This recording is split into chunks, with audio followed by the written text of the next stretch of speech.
오늘 에베소서 2장 20절로 22절 말씀을 통해서 성령 안에서 함께 지어져가는 셀교회라는 제목으로 하나님 말씀 증거하겠습니다. 우리가 소망하는 셀 공동체 9번째 시간입니다.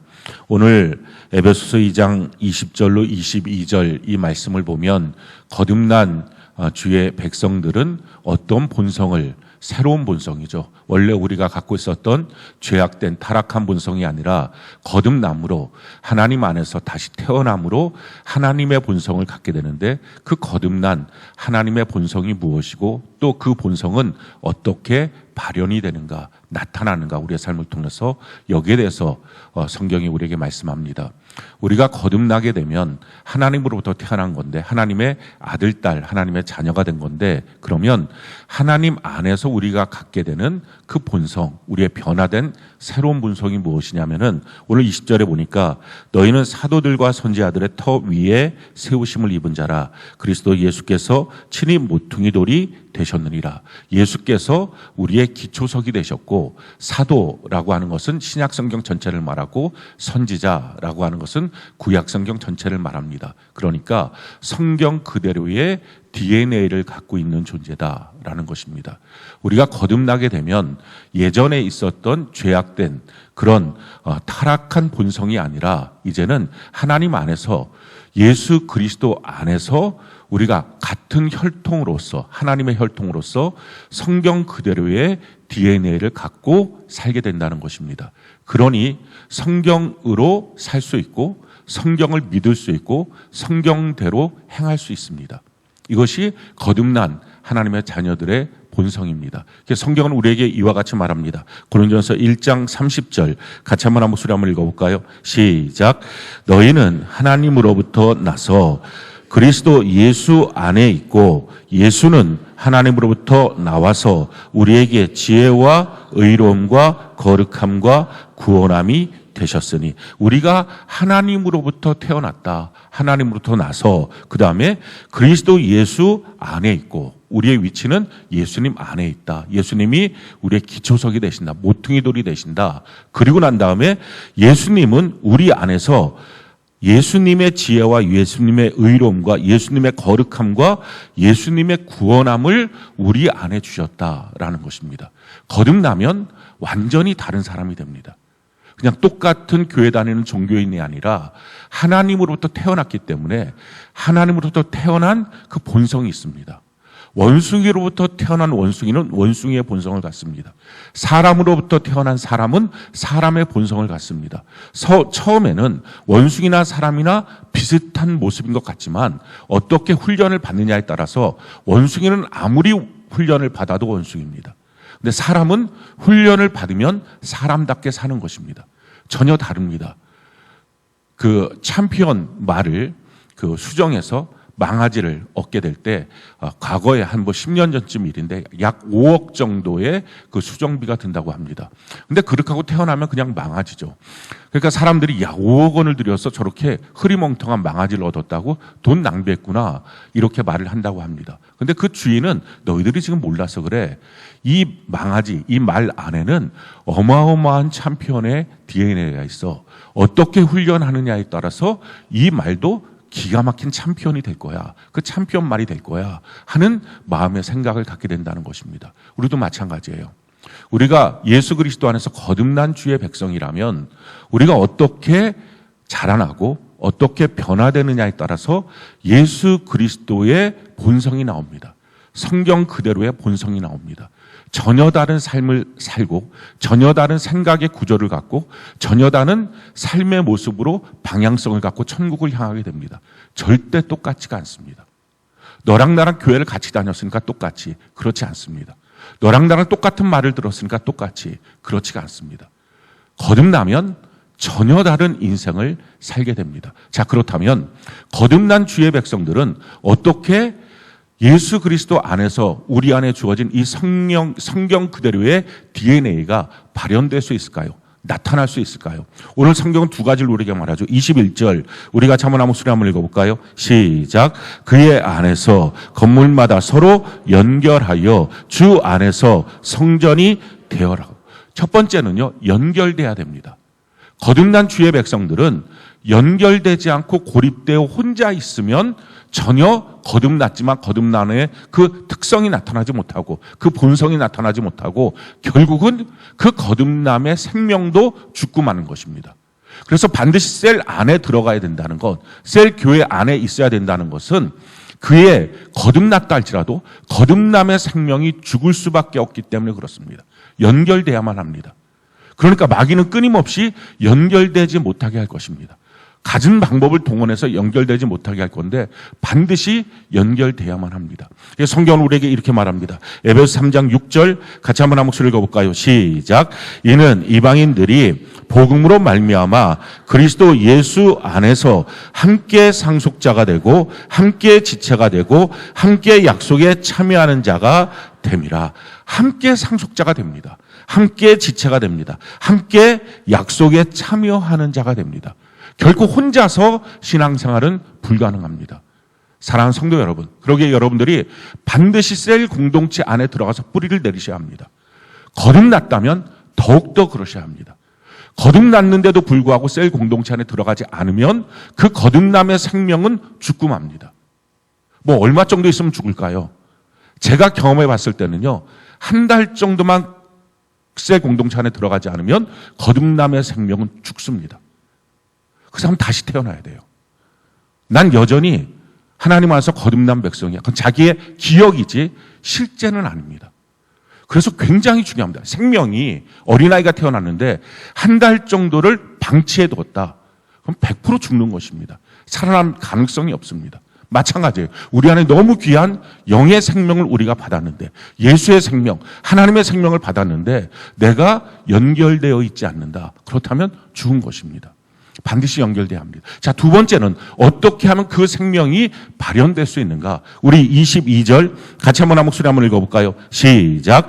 너희도 성령 안에서 하나님이 거하실 처소가 되기 위하여 그리스도 예수 안에서 함께 지어져 가느니라. 성령 안에서 함께 지어져 가야 한다라는 것입니다. 반드시 성령의 충만함을 받고 성령의 감동을 받고서 살아야 된다 하는 것입니다. 오늘 특별히 저는 성령에 대해서 여러분들에게 말씀을 드리길 원합니다. 그래서 오늘 우리 모든 세중앙의 모든 셀 교회가 성령으로 충만해지고 성령으로 예수 그리스도 안에서 우리에게 주어진 새로운 이 본성, 성경 그대로의 DNA가 우리의 삶을 통해서 나타나는 귀한 은혜가 넘치기를 바랍니다.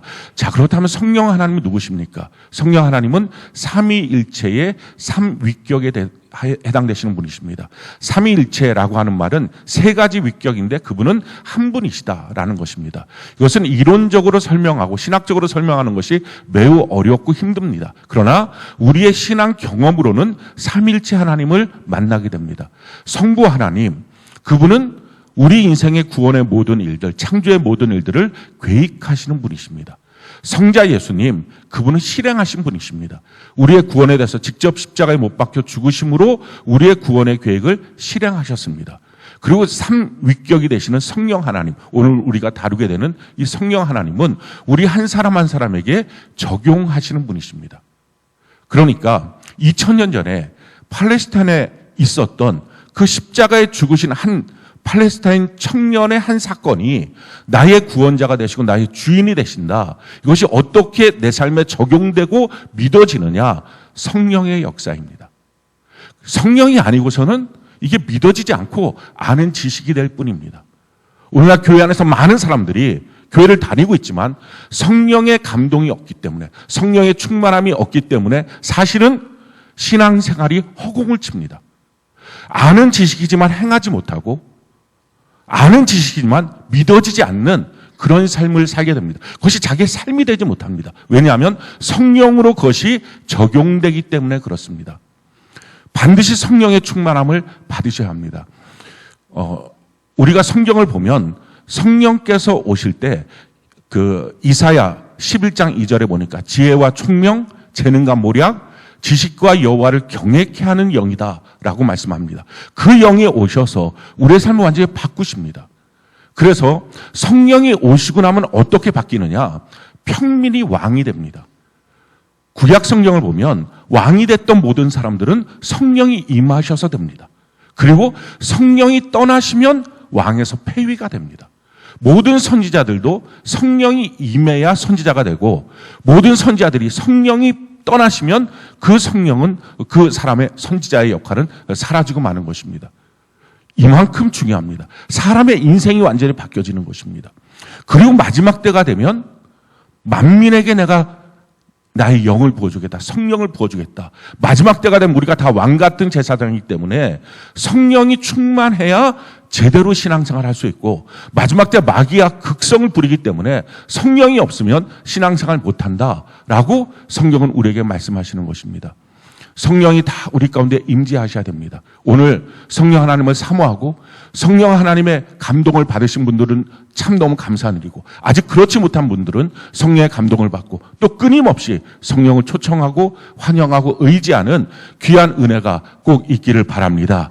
성령이 오시면 어떤 역사들이 성령 안에서 이루어지는가? 첫 번째, 성령이 하시는 사역, 거듭남의 사역을 하십니다. 우리를 하나님 안에서 다시 태어나게 하십니다. 성경이 우리에게 이와 같이 말합니다. 요한복음 3장 5절 같이 한번 읽어볼까요? 시작. 예수께서 대답하시되 진실로 진실로 내가 너희에게 이르노니 사람이 물과 성령으로 나지 아니하면 하나님의 나라에 들어갈 수 없느니라. 물, 침례, 그리고 성령으로 나지 않으면. 그러니까 우리의 거듭남의 역사는 성령으로 가능합니다. 성경이 우리에게 이렇게 말하죠. 고린도서 12장 3절 같이 한번 읽어볼까요? 시작. 그러므로 내가 너희에게 알리노니 하나님의 영으로 말하는 자는 누구든지 예수를 저주할 자라 하지 아니하고 또 성령으로 아니하고는 누구든지 예수를 주시라 할 수 없느니라. 우리가 거듭나는 것, 예수님이 나의 주인이십니다. 이 고백이 돼야 거듭나는 건데, 이것이 성령으로 가능하다라는 것입니다. 성령이 없는 사람들도 그렇게 할 수 있는 사람들이 있습니다. 배워서 하는 것입니다. 교회 오래 다니다 보니까 배워서 예수는 그냥 주님이세요. 저 그 고백해요. 근데 사실은 성령이 없는 것입니다. 사람에게 배워서 하는 것은 입술로는 경외하는 것처럼 보이지만 너의 마음과 생각은 하나님으로부터 떠나 있다라고 성경은 말하고 있습니다. 진짜 성령으로 감동되어서 예수님 나의 주인이십니다. 이 고백이 나와야 합니다. 우리가 예수를 믿는다는 것은 그냥 예수라고 하는 어떤 이름의 관념을 믿는 게 아닙니다. 예수를 믿는다는 것은 교회에 나와서 어떤 종교성을 갖고 있는 게 아닙니다. 그러게 우리가 전도할 때도 교회 나오세요, 예배 드리세요, 이걸로는 복음이 들어가는 게 아닙니다. 예수를 믿는다는 것은 복음을 믿는 거예요. 성경이 우리에게 이와 같이 말합니다. 히브리서 4장 2절 같이 한번 읽어볼까요? 시작. 그들과 같이 우리도 복음 전함을 받은 자이나 들은 바 그 말씀이 그들에게 유익하지 못한 것은 듣는 자가 믿음과 결부시키지 아니함이라. 복음을 믿는 것. 복음이 뭡니까? 우리가 지난 시간에 다루었지만 예수복음, 천국복음, 나의 복음. 이것이 성경이 말하고 있는 복음입니다. 예수님이 이 땅에 오셔서 하나님이 우리에게 보내신 사랑이죠. 예수님이 이 땅에 오셔서 십자가에 못 박혀 죽으심으로 우리의 죄와 저주와 가난과 질병의 문제를 해결하셨습니다. 예수를 믿음으로 우리는 죄로부터, 저주로부터, 가난으로부터, 질병으로부터 벗어나게 됩니다. 그래서 의인이 되고 저주로부터 벗어나서 하나님의 복된 사람이 되고, 가게에 이른 저주는 끊어지게 되고, 또 질병으로부터 벗어나서 병약함에 대한 두려움 속에 빠지지 않습니다. 가난의 영이 떠나가서 맨날 돈, 나 앞으로 어떻게 살까? 돈 문제에 대해서 전전 근거, 염려, 걱정, 의심, 그렇게 살지 않습니다. 이것이 복음입니다. 그 복음을 믿는 자에게 이런 역사를 주는 것입니다. 또 천국 복음, 우리 인생의 끝이 이 땅이 아니다. 영원한 천국이 있다. 이것이 어떻게 사람이 가보지도 않았는데 믿어질까요? 이게 천국 복음을 믿게 되면 천국에 대해서 믿게 됩니다. 예수님이 말씀하셨기 때문에 그것이 우리에게 믿어지죠. 믿어지면 이 땅을 위해서 사는 게 아니라 어떻게 먹을까, 무엇을 먹을까, 어떻게 입을까, 이걸로 사는 게 아니라 영원한 천국을 위해서 내가 어떻게 예수님처럼 변화될 수 있을까, 이 마음을 갖고 신앙의 삶, 인생의 궤도가 바뀌어지는 것입니다. 나의 복음, 이것은 나의 나라가 바뀌었다는 것입니다. 그래서 내가 지금 살고 있는 나의 나라가 흑암의 권세의 나라가 아니라는 것입니다. 마귀 속에 빠져서 혼돈, 흑암, 공허로 어디로 가야 될지, 무엇을 해야 될지 내 인생에 대해서 전혀 모르는 인생이 아니라 이제는 내가 사랑의 아들의 나라, 내가 사랑받고 살고 있습니다. 그래서 내 삶 속에 누가 뭐라 그래도 상관없이, 내 삶에 어떤 문제가 있든 상관없이 내가 사랑받고 있다. 그래서 사랑에 갈급하지 않습니다. 오늘날 수많은 사람들의 문제가 뭡니까? 사랑에 미치도록 갈급합니다. 그래서 엉뚱한 일들을 행하는 것입니다. 그래서 정신병에도 걸리는 것입니다. 근데 하나님의 나라에 내가 살고 있다는 것 때문에 그 사랑에 갈급하지 않습니다. 이미 충분한 사랑을 내가 받고 있다는 걸 압니다. 죄와 사망의 법에서 생명의 성령의 법으로 바뀌었다. 법이 바뀌었다. 쉽게 말하면 우리가 삶을 살다가 어떤 일만 생기면 불길한 생각이 듭니다. 야, 이러다가 어떻게 될까? 망할까 봐. 그래갖고 불길한 생각이 들면 항상 그 불길한 생각이 불길한 결론, 불길한 삶으로 이어집니다. 그래서 한 번도 그 예감이 틀린 적이 없는 그런 인생. 그래서 뭔가 두렵습니다.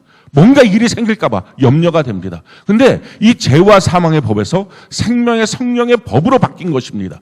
어떤 일이 생겨도 설사 남들이 봤을 때 안 좋은 일이 생겼다 할지라도 괜찮아. 생명의 성령 안에서 이것이 새로운 역사로 바뀌어질 거야. 죄와 사망에 벌써 나는 해방받았어. 하나님 안에서 나는 완전히 새로운 피조물로 바뀌어졌어. 할렐루야. 합력하여 선이 되는 하나님의 역사가 나타나는 것입니다. 공급자가 바뀌어졌어요. 내 이력으로, 내 삶으로, 내 힘으로만 인생을 사는 게 아니죠. 그래서 뭔가 자기 인생에 대한 한계가 부딪힐까 봐 매우 두렵습니다. 근데 하나님이 공급자가 되십니다. 그러니까 두렵지가 않아요. 염려가 안 돼요. 걱정이 안 되는 것입니다. 또한 나의 신분 자체가 바뀌어졌어요. 쇳덩어리가 아니라 이제 하나님의 의가 됐고 하나님의 자녀가 되어서 나라고 하는 사람 참 귀한 존재가 되었다. 소중한 사람이다. 이런 고백이 나오는 것입니다. 이게 나의 복음. 이렇게 예수복음, 천국복음, 나의 복음, 천사들이 전해줬던 예수복음, 또 예수님이 친히 말씀하셨던 천국복음, 또 사도 바울이 로마서 16장에 말씀하고 15장에 말씀하고 있는 나의 복음, 이 복음을 믿는 것, 이것이 말로 그리스도인입니다. 내가 복음을 믿고 있느냐, 이것이 그리스도인이에요. 근데 교회를 나와도 복음을 믿지를 않아요. 아니, 복음이 뭔지를 몰라요. 그러니까 전도를 해도 전도하는 게 뭡니까? 복음을 전하는 거잖아요. 근데 복음을 전하지 않고 교회 세일즈를 합니다. 우리 교회 나와. 우리 교회 좋아. 우리 목사님 좋아. 우리 교회 나오면 되게 분위기 좋아. 그러니까 교회 나와. 교회 나와. 예배 한번 드려봐. 예배 드리면 좋아. 그게 아니라 성경 전체는 복음을 전하는 거였거든요. 근데 복음을 전하지 않고 교회 세일즈를 하니까 오늘날 어떻게 바뀌었습니까? 복음을 전하려고만 하면 사람들이 이렇게 반응해요. 나 교회 안 가. 나 예수 안 믿어. 아니, 복음을 전하려고 하는데 이 복음이 뭐예요? 정말 복된 소식. 제가 지금 설명드렸던 예수복음, 천국복음, 나의 복음이 나쁜 얘기가 뭐가 있습니까? 하나도 없어요. 다 좋은 얘기예요. 다 복된 얘기예요. 다 기쁜 소식이에요. 이걸 전하는데 나 교회 안 가. 나 예수 안 믿어. 엉뚱한 대답을 하는 것입니다. 왜냐하면 그동안 전도라고 하는 말 앞에 다 교회 세일즈를 한 거예요. 예수 세일즈를 한 거예요. 그러니까 나 안 간다고. 매스미디어에서는 교회에 대한 안 좋은 얘기들이 많이 나오는데 내가 그 일원이 될 수가 없다. 나 거기 속할 필요가 없다. 나 안 가. 라고 말합니다. 그게 아니라 제대로 복음을 증거하면 딱 두 가지밖에 반응이 없어요. 내가 믿을게요. 너무 좋은 일이니까. 근데 또 한 가지, 믿어지지가 않아요.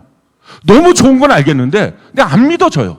이 두 가지 반응 외에 다른 반응이 나올 수가 없어요. 물론 한 가지 반응이 더 나올 수 있어요. 그럼 마귀가 그를 완전히 덮어버려서 귀가 막혀서 안 들리는 사람의 특징입니다. 성경 것을 우리에게 이렇게 말하고 있어요. 고린도서 4장 3절로 4절 같이 한번 읽어볼까요? 시작. 만일 우리의 복음이 가리웠으면 망하는 자들에게 가리워진 것이라 그중 이 세상의 신이 믿지 아니하는 자들의 마음을 혼미하게 하여 그리스도의 영광의 복음의 광채가 비치지 못하게 함이니 그리스도는 하나님의 형상이니라. 복음을 전해도 제대로 복음을 전했는데 듣지 못합니다. 무슨 말인지 잘 모릅니다. 그것은 마귀가 그를 사로잡고 있는 것입니다. 그래서 전도할 때 반드시 기도하고 전도해야 된다는 것이 그를 결박하고 있는 마귀의 결박을 끊고서 복음을 전해야 됩니다. 그러니까 그렇지 않으면 교회 세일즈, 예수 세일즈 한 게 아니라 복음을 전하면 제대로 복음을 전했다면 두 가지 반응밖에 없어요. 믿겠습니다. 두 번째, 너무 믿고 싶은데 안 믿겨져요. 허황된 얘기 같아요. 이 두 가지 반응밖에 없어요.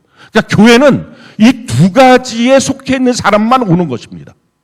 이것도 아니고 저것도 아니고 이건 오면 안 되는 거예요. 그러니까 믿고 싶어요. 근데 안 믿어져요. 이런 사람이든지 나 믿습니다. 이런 사람이든지.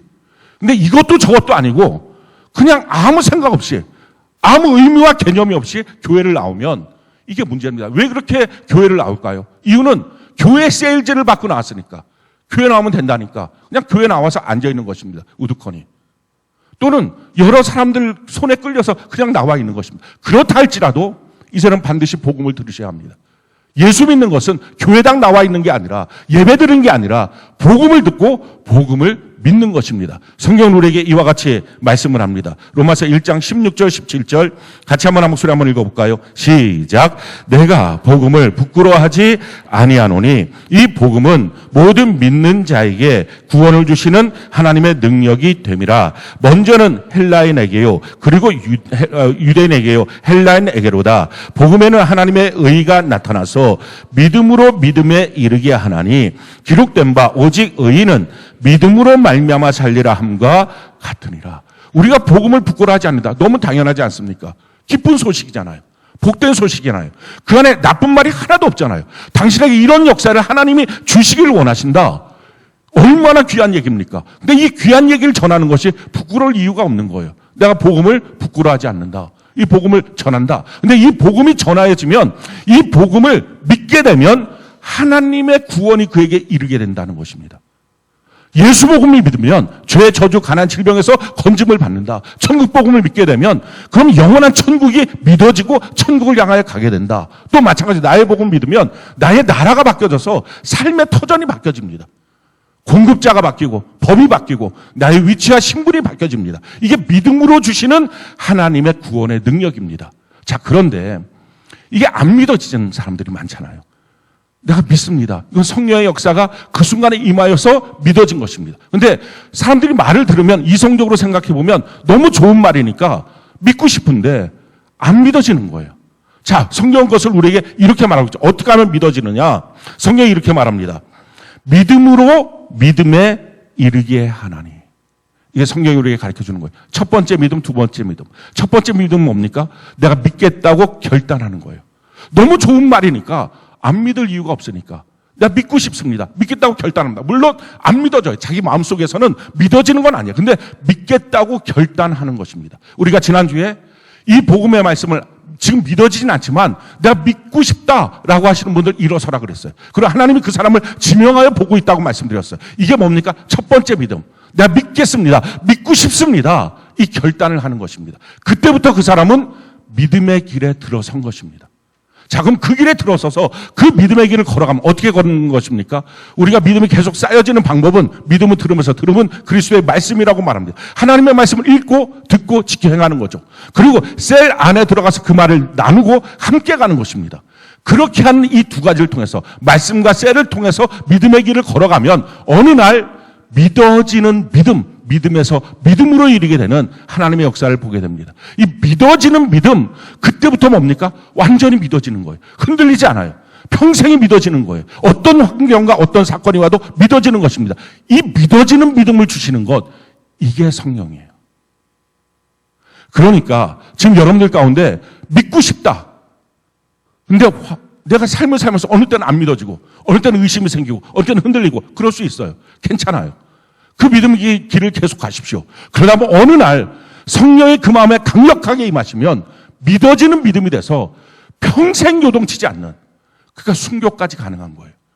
성령으로 말미암아 믿어지는, 물과 성령으로 거듭나는 하나님의 그 역사가 있다는 것입니다. 그렇게 되기까지 믿음에서 믿음으로 끝까지 걸어가는 은혜가 있기를 바랍니다. 혹시 교회 안에 왔을 때 교회 세일즈를 받아서 왔거나 그런 말 전혀 모르고 그냥 예수 세일즈 예배만 드리면 되고 교회만 오면 된다. 야, 그럼 더 대단한 거야 라는 말을 듣고 혹시 오셨다면 이제 바뀌셔야 합니다.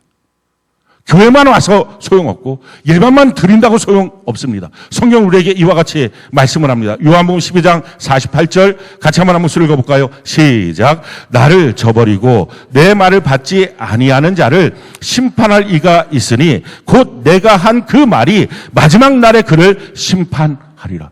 하나님의 말씀대로 심판하십니다. 성경 그대로 심판하십니다. 그래서 성경의 DNA가 들어와 있어야 사는 것입니다. 성경 그대로 심판하시니까 이 성경의 DNA가 없는 사람들은 성경대로 살아야 됩니다 라고 하는 말을 들으면 사람이 어떻게 성경대로 살아?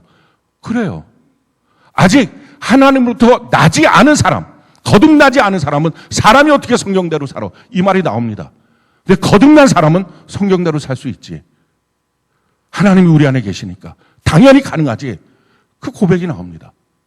성경대로 살 때 마지막 날 성경 그대로 심판하신다. 그래서 교회당만 나오는 게 아니라 예배만 드렸다 돌아가는 게 아니라 성경을 읽으시고 주의 말씀을 잘 들으시고 주의 말씀대로 살려고 애쓰시고 그래서 말을 제대로 하고 그 과정을 통해서 성경대로 살아가서 마지막 날 심판을 통과하고 영원한 천국에 들어가는 은혜가 넘치기를 예수님 이름으로 축원합니다. 그러면서 우리에게 이렇게 말씀하십니다. 신앙생활이 뭐냐? 베드로전서 1장 9절 같이 한번 읽어볼까요? 시작. 믿음의 결국 곧 영혼의 구원을 받음이라. 신앙생활의 목적은 그냥 교회를 왔다 갔다 하는 게 목적이 아니라 교회당 안에서 내가 오래 다녀서 집사되고 장로되고 권사되고 그게 목적이 아니라 영혼의 구원을 받는 것. 진짜 하나님으로부터 구원함을 받는 것. 거듭나서 자라나고 천국에 들어가도록 합당한 인생으로 바뀌어지는 것. 그게 신앙생활의 목적입니다. 그게 교회 나오는 길이에요. 여러분들 교회 나오는 것은 서로 간에 친밀한 교제하기 위해서 나온 게 아니라 재미난 일들을 얻기 위해서 나온 게 아니라 우연히 무엇인가 하나님이 도와주는 무엇인가를 얻기 위해서 나온 게 아니라 내 영혼이 변화돼서 영원한 천국에 들어가는 것. 우리 그렇게 신앙생활 바르게 하고 하나님의 말씀대로 신앙생활하고 거듭나서 자라나는 주의 백성이 되는 은혜가 넘치기를 바랍니다. 우리 생각의 궤도가 바뀌어지면 됩니다. 아, 정말 거듭나야 되는구나. 그리고 자라나야 되는구나. 예수 그리스도 안에서 변화되어야 되는구나. 그럼 어떻게 거듭나고 어떻게 자라날까? 우리는 알지 못하니까 교회 안에서 하나님의 말씀을 배우고 성령의 감동을 받아서 이 길을 가야 되겠구나 하는 것을 여러분들이 결단하시길 바랍니다. 자, 두 번째, 성령으로 하시는 사역. 첫 번째는 거듭남이고요. 두 번째는 우리를 자라나게 하십니다. 성령으로 우리를 인도하십니다. 성령은 우리에게 이와 같이 말씀합니다. 요한복음 16장 13절 같이 한번 목소리 한번 읽어볼까요? 시작. 그러나 진리의 성령이 오시면 그가 너희를 모든 진리 가운데로 인도하시리니 그가 스스로 말하지 않고 오직 들은 것을 말하며 장래를 너희에게 알리시리라. 성령께서 우리를 인도하십니다. 그래서 성령이 없으면 자라남도 없습니다. 여러분들이 하나님의 말씀을 읽으면 배우면 자라난 것 맞습니다. 그런데 읽고 배워서 자라난다는 것은 그 안에 성령의 감동이 있기 때문에 가능한 것입니다. 하나님의 영으로 지어진 성경이기 때문에. 그래서 성경을 읽을 때 성령이 없으면 읽어도 무슨 말인지 모르고 읽어도 들어도 행하지를 못합니다. 그러니까 셀 나눔할 때 이럽니다. 목사님 그렇게 말씀하신 것 무슨 말인지는 알아듣겠는데 어떻게 그렇게 살아요? 성령이 없는 사람이에요. 성령이 없으면 거듭나지 않았고 자라나지 못한 것입니다. 성령의 충만함을 받으셔야 합니다. 성령으로 인도함을 받습니다. 성경은 우리에게 이와 같이 말하죠. 에베소 5장 18절로 21절 같이 한번 목소리 읽어볼까요? 시작. 술 취하지 말라. 이는 방탕한 것이니 오직 성령으로 충만함을 받으라. 시와 찬송과 신령한 노래들로 서로 화답하며 너희의 마음으로 주께 노래하며 찬송하며 범사의 우리 주 예수 그리스도의 이름으로 항상 아버지 하나님께 감사하며 그리스도를 경외함으로 피차 복종하라. 세상 사람들 힘들고 어려우면 기분 전환하려고 새로운 마음 만들려고 술을 먹습니다. 근데 성경은 말해요. 술 먹지 말라. 술 취하지 말라. 술 취하지 말라고 하니까 어떤 사람들은 취하지만 말고 그냥 마셔도 되는구나. 잠언서에 보면 구약 성경 잠언서에 보면 너 술을 보지도 말라. 그 술이 너에게 재앙을 갖고 올 것이다 라고 말합니다. 그러니까 성경에 대해서 우리가 전체적으로 다 잘 알아야 됩니다. 한두 가지만 알고 있는 것 성경 잘 모르는 것입니다. 왜 인생의 재앙이 끊임없을까? 너가 술과 가까이 있어서 그래. 말씀과 가까이 있어야 되는데 또 한 가지 술과 가까이 있으면 성령은 없습니다. 술 취하지 말라. 그걸 거절해야 성령의 충만함을 받을 수 있습니다. 아직도 여러분들 가운데 혹시 술 먹는 사람들 있습니까? 그걸 끊어야, 그걸 없애버려야 그때부터 성령의 충만함을 받을 수 있고 성령을 사모할 때 그 성령의 충만함을 받을 수 있습니다. 그러면 성령의 충만함을 받으면 어떤 역사가 있습니까? 먼저 찬송하고, 두 번째 감사하고, 세 번째 복종할 수 있는 삶으로 인도함을 받습니다. 우리의 삶에 대해서 하나님을 찬양할 수 있는 거리가 너무 많아요. 감사할 수 있는 게 너무 많아요. 서로가 서로에게 복종할 수 있는 그 뜨거운 사랑의 마음들이 너무 넘치게 나옵니다. 그 반대가 뭐예요? 원망할 게 너무 많고 감사보다는 불평할 게 너무 많고, 서로가 복종하기보다는 서로가 미워하고 대적하고, 이게 훨씬 더 많고, 이게 성령이 없는 상태의 모습입니다. 세상 사람들이 그렇게 살잖아요. 우리 세상 사람처럼 살지 말고 성령의 충만을 받고 성령의 인도함을 받는 은혜가 있기를 바랍니다. 성령이 오셔야 하나님의 봉사자가 됩니다. 하나님의 일을 우리가 할 수 있어요. 하나님의 일을 한다는 것은 성령의 은사를 받기도 하고 성령의 증인이 되기도 한다는 것입니다. 성경은 우리에게 이와 같이 말하죠. 고린도서 12장 7절부터 10절 우리 같이 한번 소리 한번 읽어볼까요? 시작.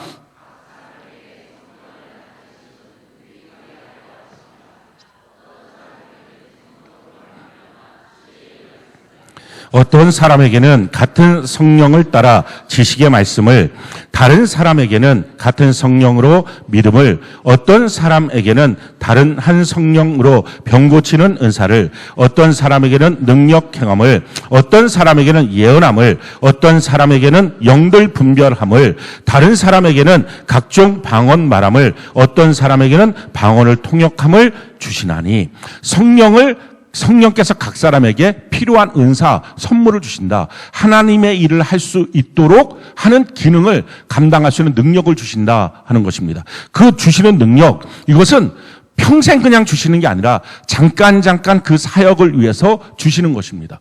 첫 번째가 지혜의 말씀이에요. 이 지혜의 말씀은 하나님의 뜻이 무엇인지 깨달아 아는 것입니다. 두 번째는 지식의 말씀이에요. 이 지식의 말씀은 베드로가 아나니아 삽비라를 보면서 너 왜 일부를 감췄느냐? 그거 감추지 않아도 될걸. 그거 어차피 너 거였는데 그 중에서 일부를 하나님께 드리던 다 드리던 그건 너 맘인데 왜 다 드렸다고 거짓말하느냐?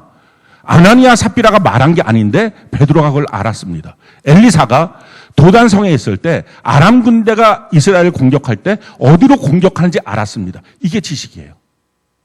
제가 설교할 때 모든 때에 그러는 건 아니지만 여러분들 보면서 여러분들 마음속에 어떤 생각들을 품고 있는지가 보일 때가 있어요.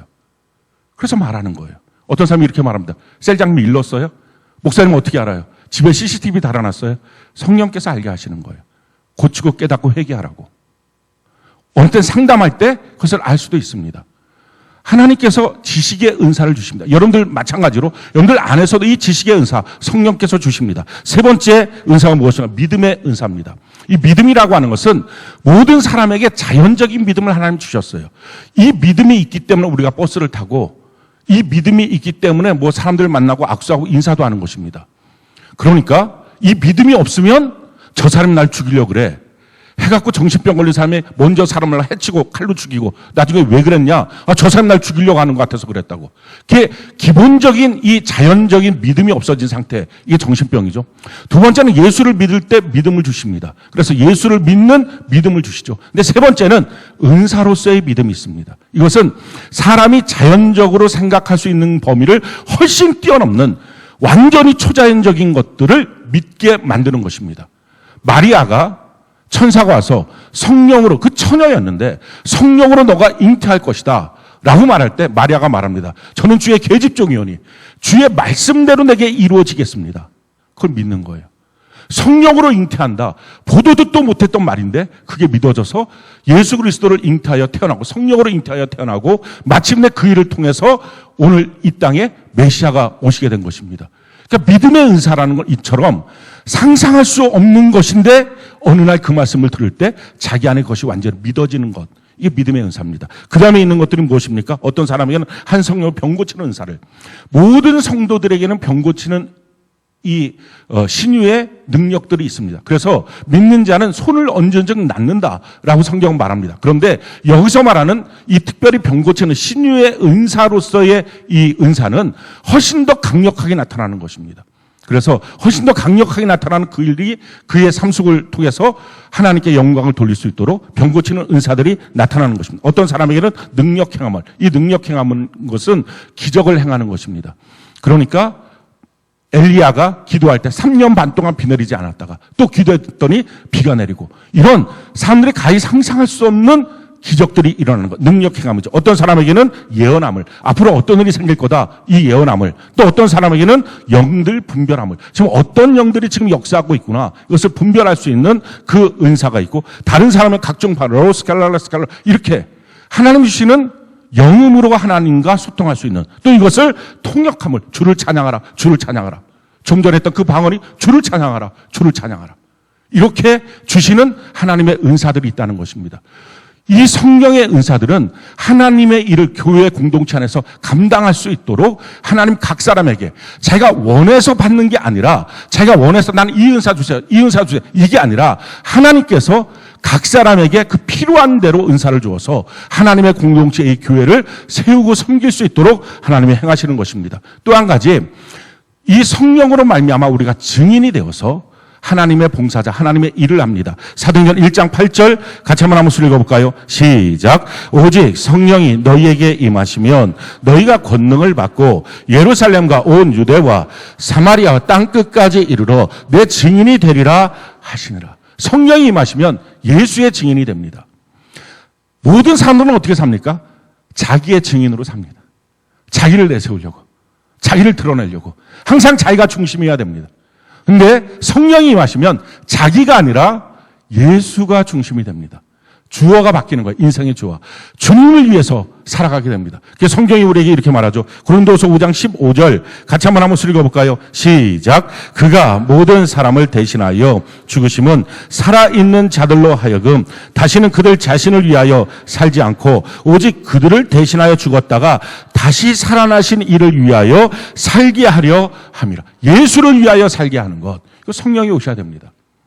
교회 나와도 다 알아도 여전히 하나님을 자기를 위한 방편으로 쓰고 싶은 마음, 이게 성령이 없는 상태예요. 성령이 오시면 예수의 증인으로 예수를 위하여 살겠다는 결단을 그렇게 마음속에 갖게 되는 것입니다. 성령이 오시면 그 사람의 성품이 바뀌어요. 그 사람에게서 예수의 향기가 납니다.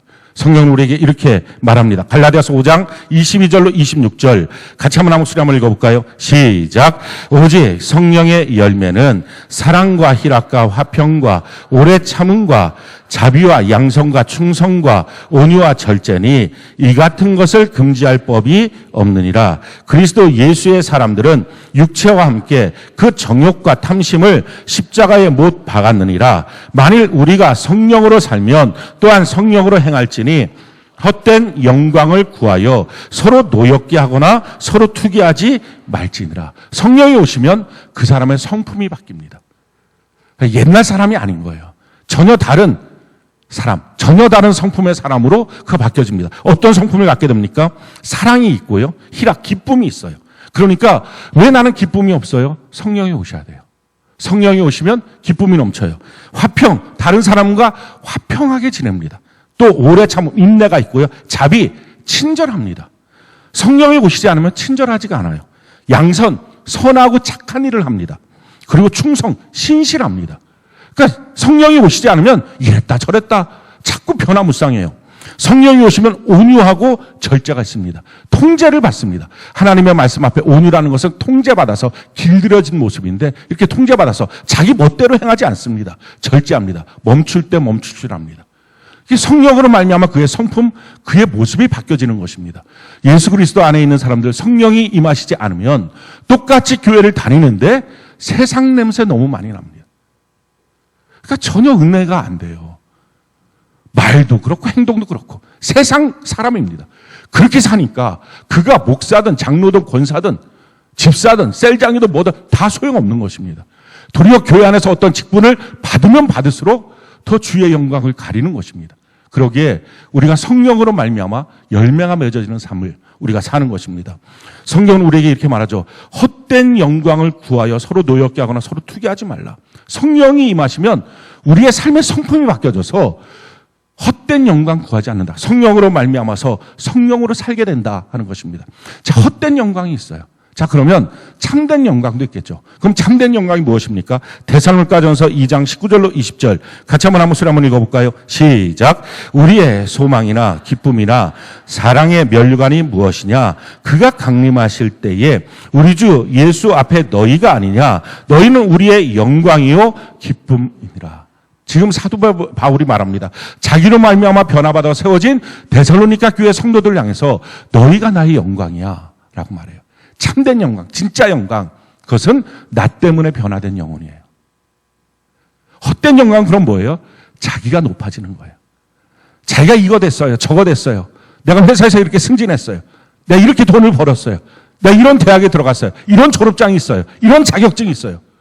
그거 나쁘다고 말하지 않습니다. 근데 그걸 해서 그 대학에 가서 그 직장에 가서 그 자격장을 따서 그래서 누구를 변화시켰냐 하는 거예요. 그게 없이 자기 혼자 됐다. 그건 아무 의미가 없어요. 이걸 헛된 영광이라고 말해요. 그러니까 누군가가 되면 누군가가 안 되는 사람이 있겠죠. 그러니까 안 되는 사람한테 서로 투기하고 질투하는 일들을 일으킬 뿐입니다. 근데 무엇인가 되고 난 다음에 그걸 통해서 나 때문에 변화된 영혼이 있는지. 지금 교회 안에서 여러분들 때문에 변화된 영혼이 누가 있습니까? 한번 생각해 보세요. 나 때문에 변화된 영혼이 있는가? 가정 안에서 나 때문에 변화된 영혼이 있는가? 그건 한번 생각해 보세요. 부모인데 자기 자녀가 자기 때문에 변화된 영혼이 아니다. 이건 수치스러운 것입니다. 나 때문에 변화된 영혼. 그것을 얻는 것입니다. 내가 누군가를 만나서 교제한다면 나 때문에 변화된 영혼. 이게 성령으로 말미암아 얻어진 성품의 변화로 나타나는 현상입니다. 다섯 번째, 성령이 오시면요. 하나님이 하나님의 사랑하는 자들 위해서 예비하신 것들을 누릴 수가 있어요. 성경은 우리에게 이렇게 말합니다. 고린도전서 2장 9절로 10절 우리 같이 한번 아무 소리 한번 읽어볼까요? 시작. 다시 한번 읽어봅시다. 자, 시작. 위하여 예비하신 모든 것은 눈으로 보지 못하고 귀로 듣지 못하고 사람의 마음으로 생각지도 못하였다 함과 같으니라. 오직 하나님이 성령으로 이것을 우리에게 보이셨으니 성령은 모든 것 곧 하나님의 깊은 것까지도 통달하시느니라. 하나님이 그의 사랑하는 자들을 위해서 예비하신 모든 것들, 지금 우리가 갖고 있는 눈으로 보지 못하고요, 귀로 듣지 못해요. 정보로 얻어지지 않아요. 자기 마음속에 막 생각한다고, 야, 어디에 가면 좋은 게 있겠다, 어디에 가면 하나님이 예비하신 무엇인가 있겠다, 이거 얻어지지 않아요. 오직 성령으로 이것을 보이십니다. 그러니까 성령이 임하시지 않으면 평생 살아도 하나님이 나를 위해서 뭘 주셨어? 찾지를 못하는 거예요. 매 삶 속에 기가 막힌 하나님의 선물이 있는데 그걸 누리지 못합니다. 성령이 오셔야만 되는 거예요. 자, 그래서 성령이 오셔야 마귀를 쫓아낼 수 있어요. 이게 여섯 번째 특징이에요. 사도행전 10장 38절 우리 같이 한번 한 목소리 한번 읽어볼까요? 시작. 하나님이 나사렛 예수에게 성령과 능력을 기름 붓듯 하셨음에 그가 두루 다니시며 선한 일을 행하시고 마귀에게 눌린 모든 사람을 고치셨으니 이는 하나님이 함께 하셨습니다. 성령이 임하셔야 귀신을 쫓아냅니다. 우리 삶에 도전하는 많은 귀신의 역사가 있어요. 귀신으로 생각이 참 더러워지고 악해지고, 말이 더러워지고 악해지고, 자기 삶에 보이는 것들이 더러워지고 악해지고, 그러니까 나오는 것이 욕이 나오고, 생각하는 것이 이상한 생각을 하게 되고, 엉뚱한 길로 걸어가게 되는 이유들이 이게 사람의 죄악된 본성입니다. 그런데 성령이 임하시면 이런 귀신들을 쫓아내고 주님 안에서 너무 놀라운 은혜의 백성으로 살아갈 수 있습니다. 중요한 것은 이 성령이 임하셔야 돼요. 그냥 교회를 나온다고 성령이 임하시진 않아요. 그러니까 아마 여기 이 중에서도 성령이 임하셔서 지금 성령과 동행하시는 분이 있는가 하면 성령이 임하시지 못한 분들도 있을 거예요. 에베소 교회 갔을 때 사도 바울이 너희가 믿을 때 성령을 받았느냐? 그랬더니 그들이 성령이 있다는 말도 못 들어봤습니다. 그랬더니 사도 바울이 너가 지금 예수 잘못 믿었구나 라고 말합니다. 성령이 임하시고 성령으로 사는 삶, 그것이 필요합니다. 여러분들에게 묻습니다. 여러분들은 성령의 감동을 받고 성령으로 살고 있습니까? 성령으로 거듭났고 성령으로 자라나고 있고 성령으로 주의 봉사자가 되고 성령으로 예수의 증인으로 살고 있고 성령으로 성품이 바뀌어지고 성령으로 나 때문에 변화된 영혼들이 있고 성령으로 말미암아서 하나님이 예비하신 것들을 보고 누리고 갖게 되고 야 이게 하나님이 주신 선물이구나. 너무 기가 막힌 하나님의 선물을 보고 누리게 되고 성령으로 귀신을 쫓아내는 이런 일들을 날마다 행하고 있습니까? 그것이 그리스도인이에요. 자, 그러면 어떻게 하면 우리의 삶 속에 성령이 임하실까 하는 거예요. 성경은 우리에게 이와 같이 말합니다. 누가복음 11장 13절 같이 한번 읽어볼까요? 시작. 너희가 악할지라도 좋은 것을 자식에게 줄 알거든 하물며 너희 하늘 아버지께서 구하는 자에게 성령을 주시지 않겠느냐 하시는 구해야 됩니다. 거저 성령이 오시지 않아요. 그래서 끊임없이 성령 하나님을 초청하고 구하고 환영하고 의지하고 여쭈어보고 이게 필요합니다. 우리가 수요일마다 에스라 기도를 하죠. 이 에스라 기도는 성령 기도예요. 이 성령 기도회 때 꼭 해야 될 게 뭡니까? 성령님 인지해 주세요. 날 다스려 주세요. 이 고백이 해야 돼요. 제가 지난주에 그 셀장님들이 뭐 말을 했다고 하는데 뭐 제 귀가 뭐 잘 못 들었는지 어떤지 모르겠지만 첫 번째 기도 타임 우리가 세 가지 기도 타임인데 이 첫 번째 기도 타임이 강력하게 성령을 구하는 기도 타임인데 뭐가 성령을 잘 구하는 것 같지가 않는 거예요. 정말 사모함으로 성령을 구해야 되고 찬송도 성령을 구하는 찬송을 해야 되는데 그렇지도 못하고 그래서 막 뭐라고 책망을 좀 했습니다. 성령을 구해야 돼요. 성령을 사모해야 돼요. 날마다 여러분들이 기도할 때, 큐티할 때 기도하잖아요.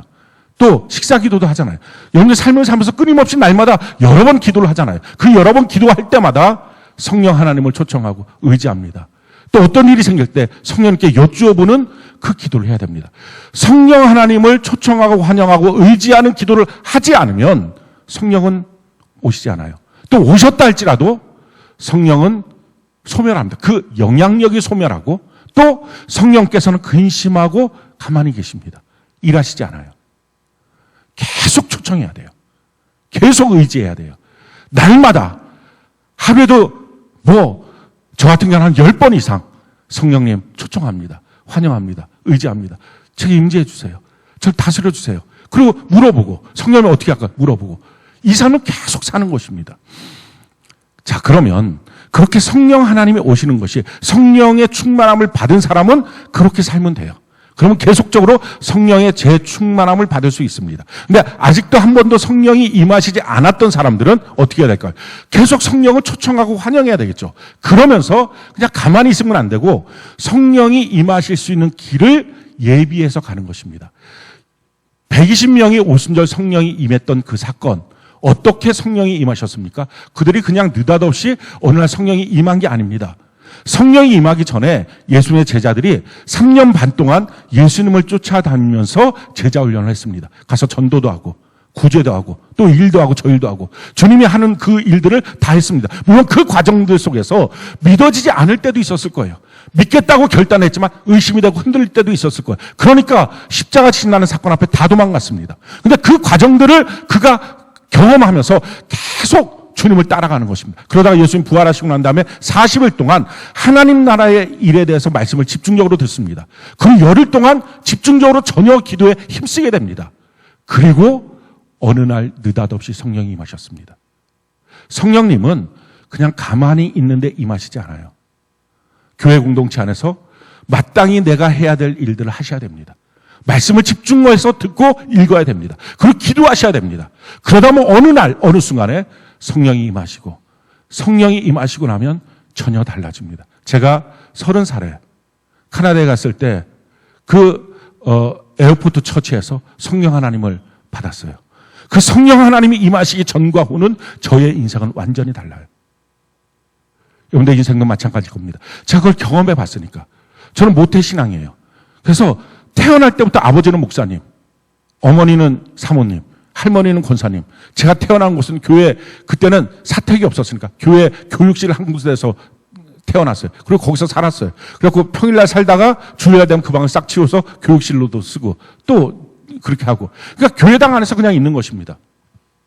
그러니까 얼마나 교회 시스템을 잘 알고 성경에서 맨날 들었으니까 이걸 얼마나 잘 알겠어요.